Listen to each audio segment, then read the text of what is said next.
Bonjour à tous, désolée pour le retard sur les vidéos. Voilà, comme vous le savez, la famille était là et ça a fait pas mal de choses à faire. Bref, en attendant, il s'est passé des choses. J'ai des volailles qui ont disparu.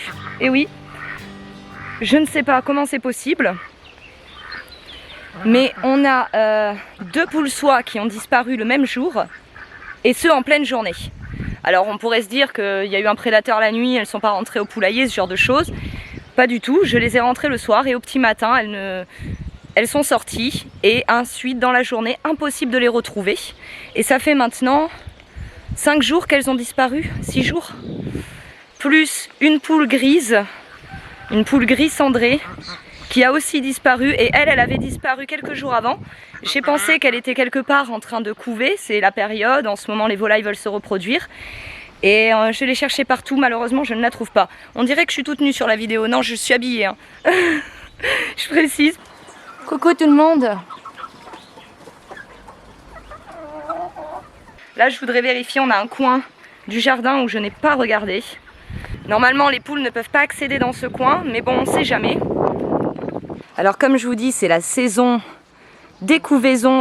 On a actuellement cette petite canne qui couve et ça fait maintenant 10 jours. Donc d'ici 20 jours, et on a Maya, c'est pas possible, elle fait ses besoins juste à côté. Oh bah oui ma belle, elle t'embête hein. Oh bah oui hein. Donc cette meule de foin, je ne peux plus m'en servir évidemment puisque elle est à côté, je peux pas retirer le foin. Voilà, dans ce buisson, j'ai pas encore regardé, je vais voir tout de suite.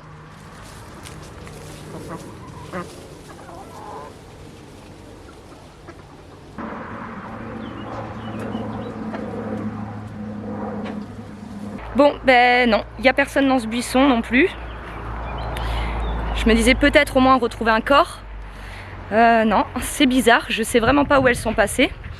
Surtout ce qui est très étrange, c'est que les premiers jours où elles ont disparu, j'ai fait un peu le tour du terrain. J'ai essayé de trouver des traces d'attaque, des plumes qui traînent ou une cuisse, hein. Ça arrive. Je n'ai rien trouvé, mais quelques jours plus tard, j'ai pu voir des plumes de poules soie et des 2 couleurs dont étaient mes poules soie qui traînaient dans le jardin, et donc on voit bien que la traînée allait devant la maison et ensuite donnait dans l'allée à côté.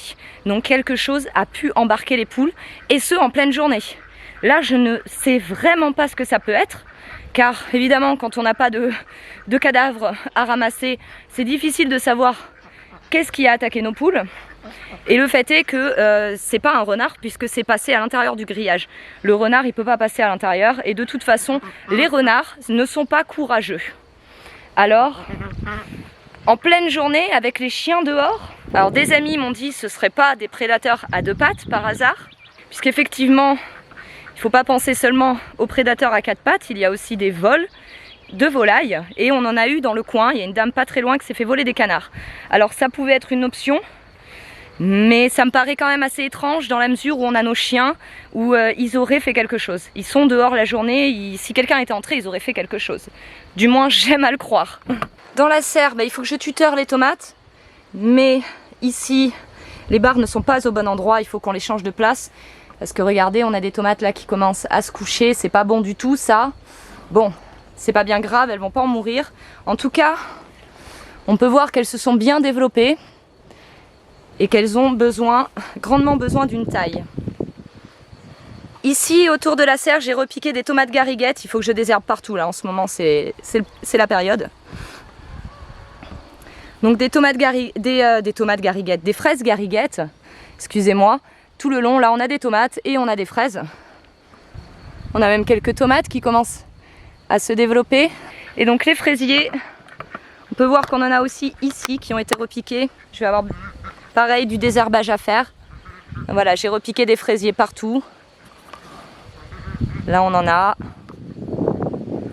Et tout le long ici où étaient repiqués les aubergines, on a des fraisiers. Ceux-ci, ce sont des fraisiers Charlotte qui donnent de grosses fraises avec une assez bonne saveur. Les tomates, ces premières repiquées dehors, vous pouvez voir qu'elles se portent bien.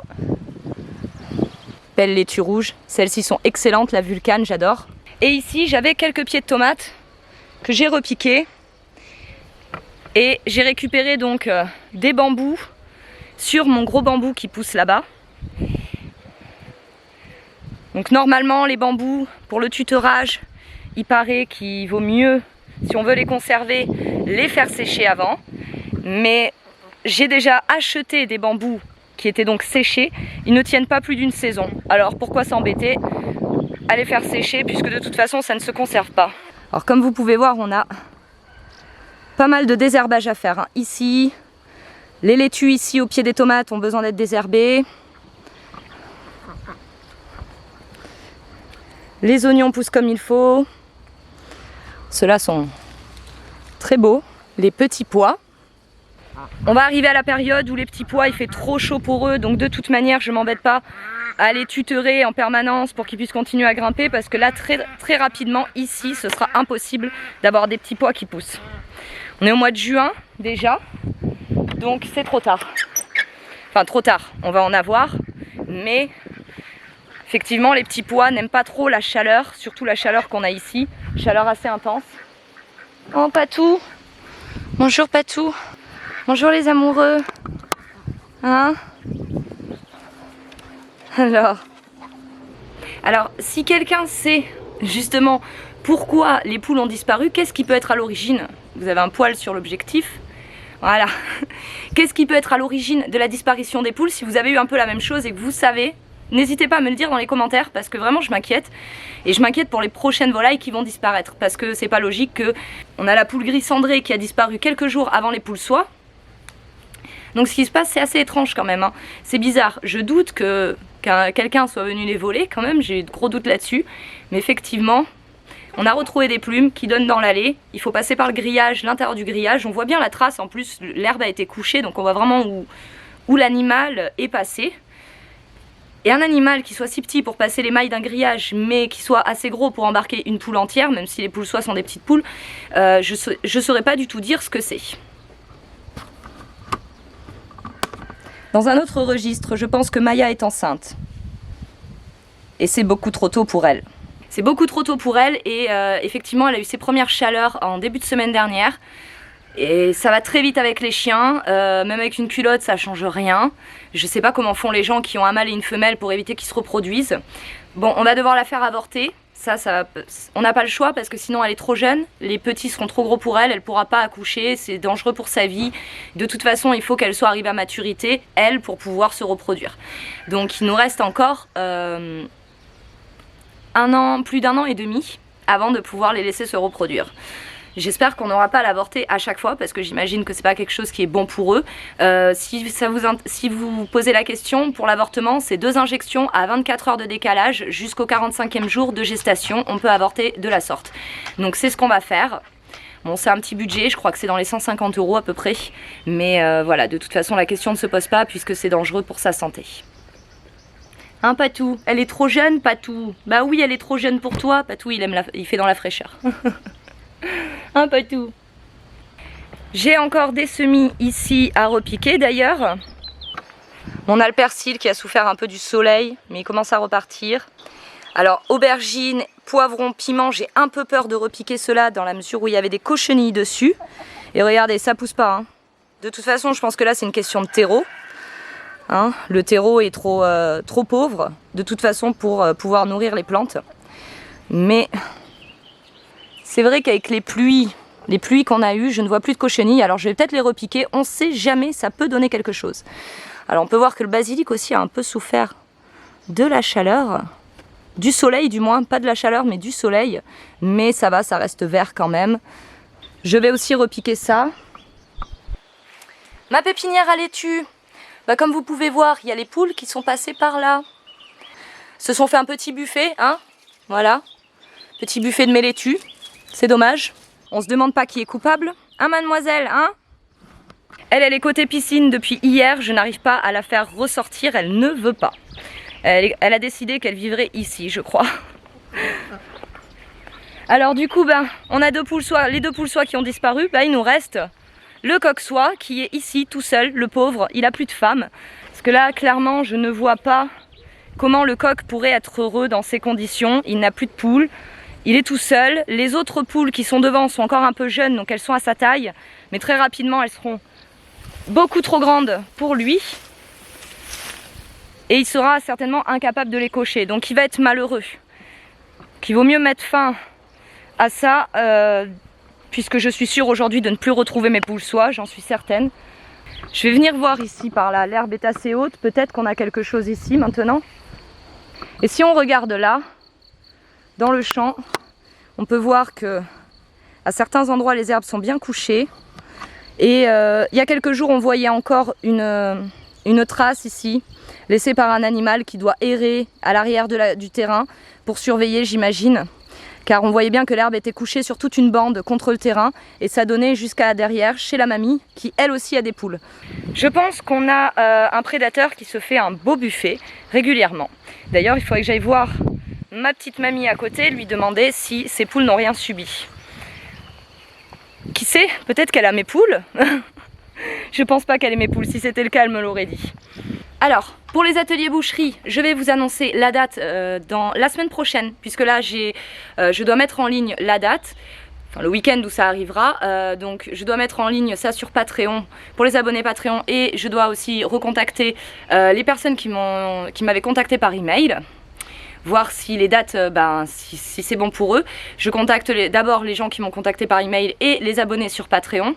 Dans la vidéo qui sortira la semaine prochaine, je vous donnerai les dates pour l'atelier boucherie. Bon, les poules effectivement sont pas très grosses, mais de toute façon pour moi j'ai encore beaucoup de poulets au congélateur, ça sert pas à grand chose d'avoir des très gros poulets. Et puis de toute façon c'est des poulets qui ne donneront jamais le même résultat que les poulets de chair blanche, c'est d'une évidence. Ce sera avant la fin du mois de juin. Et bien sûr ce sera un dimanche pour que les gens puissent venir et pour qu'ils soient disponibles évidemment. Donc j'ai une amie qui viendra la veille pour m'aider et qui sera là. Donc comme ça en plus vous pourrez rencontrer mon amie qui... Elle est toujours dans les bons plans elle. C'est pas compliqué, elle est toujours dans les bons plans. Ça sera très sympa, donc ce sera le dimanche et on commencera en milieu de matinée. Et ensuite comme ça on pourra se faire en fin de matinée. Et ensuite comme ça on pourra mettre les poulets à refroidir dans de la glace. Le temps que les poulets refroidissent, on pourra se faire un petit brunch. Bien sûr, on ne mangera pas de poulet. Et ensuite, on pourra faire les découpes avec Renaud pour qu'il nous montre comment il fait les découpes en laissant le minimum de viande possible sur les carcasses. Parce que bon, évidemment, c'est un peu de la perte. Donc, ne ratez pas la vidéo la semaine prochaine si vous voulez avoir les dates, la date pour l'atelier boucherie. Moi je vais essayer de vite vous faire le montage de cette vidéo pour vous la mettre en ligne ce soir, parce que là j'ai bien conscience, ça fait plus d'une semaine que j'ai pas mis de vidéo en ligne et c'est assez rare d'ailleurs, ça arrive quand même assez rarement, mais c'est vrai que des fois déconnecter ça fait du bien quand même. Je pense que c'est un peu nécessaire et là j'avais besoin de déconnecter. Alors ma petite Harry est toujours aussi pitoyable, mais Harry est vraiment une poule fantastique. Car la canne qui couve devant la maison, dès qu'elle a besoin d'aller boire un coup ou de manger, Harry prend le relais et couve les œufs pour elle.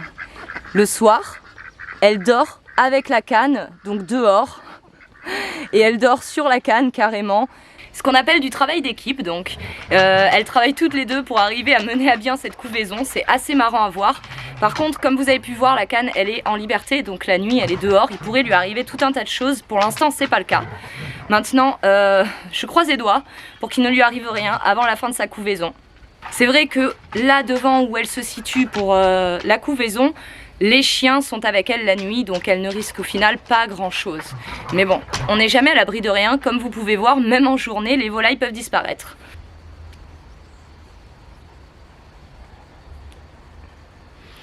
Ah, une odeur là-dedans, je vous dis pas. Hein.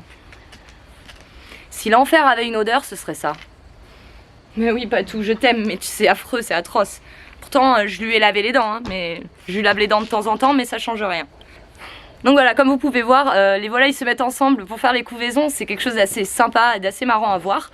Maintenant, ben voilà, la nuit, il y a des risques qu'un jour, il y a un risque quand même qu'un matin j'arrive et que la canne et la poule ne soient plus, mais je pense clairement que de toute façon la victime sera la canne, car un prédateur choisit toujours la volaille qui a le plus de viande, et c'est pour ça qu'en général quand on a des poules et des canards, c'est les canards qui prennent un peu parce que y a plus à manger, c'est plus dodu, ça donne plus envie, et en plus de ça avec leurs palmes ils peuvent pas courir très vite contrairement aux poules. Donc en général si on a canards et poules, c'est les canards qui sont les victimes. Ce qui me paraît d'ailleurs, c'est pour ça que je suis assez étonnée que ce soit les poules soie qui aient été victimes d'attaques. Parce que je pensais que si ça devait arriver, ce serait d'abord les canards. Enfin bon, moi je vais aller faire le montage de cette vidéo, ce sera pas une vidéo ultra longue. Donc je vous dis à dimanche, bon week-end, bon jardinage. Nous ici, il y a encore, moi je pense que je vais passer les jours à venir principalement à désherber le jardin, à remettre au propre et aussi à tutorer mes tomates dans la serre car là ça devient vraiment indispensable. Très bonne fin de semaine à tous, on se voit dimanche pour le prochain vlog et la semaine prochaine pour la date de l'atelier boucherie.